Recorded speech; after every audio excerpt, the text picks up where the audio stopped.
सदर कॅमेरा हा एकदम हायटेक आहे आणि खूप दूर अंतरापर्यंत वाघ, बिबट आणि अस्वल याचा अलार्म घेतो। तो वाघाला आणि इतर वन्य प्राण्याला पाहतो देखील, पाहतानाही अलर्ट देतो आणि त्याची आवाज आली किंवा कॉल आला तर त्यालाही देखील अलर्ट देतो।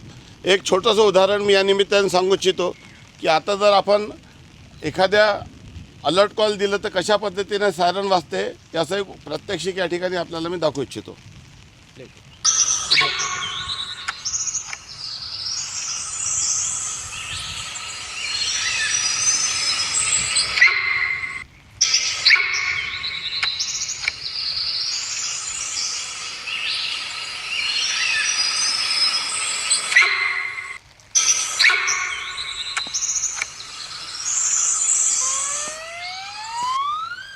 आम्ही मोबाईलनी वन्य प्राण्यांच्या आवाजाचा कॉल दिला आणि हा सायरन वाजायला सुरुवात झाली।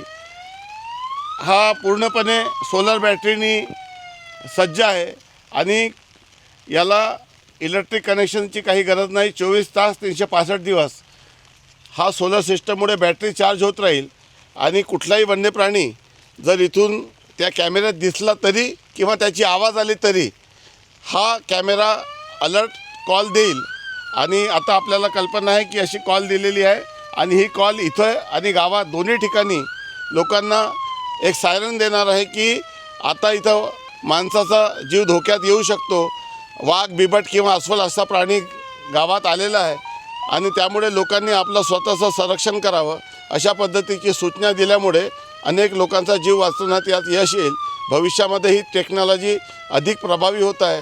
हा यशस्वी प्रयोग आपण या ठिकाणी केलेला आहे। यातून अनेक लोकांचा जीव वाचेल, परंतु भविष्यामध्ये अधिक AI असल्यामुळे हा स्वतःला इम्प्रूव्ह करत राहील आणि भविष्यात याची ॲक्युरेसी ही 95% 99% जाईल अशा पद्धतीचं अपेक्षा आहे आणि त्यातून मोठ्या प्रमाणामध्ये लोकांचा जीव आपल्याला वाचवता येईल। मार्वलने अतिशय स्तुत्य काम केलं, त्यांचं मनापासून अभिनंदन।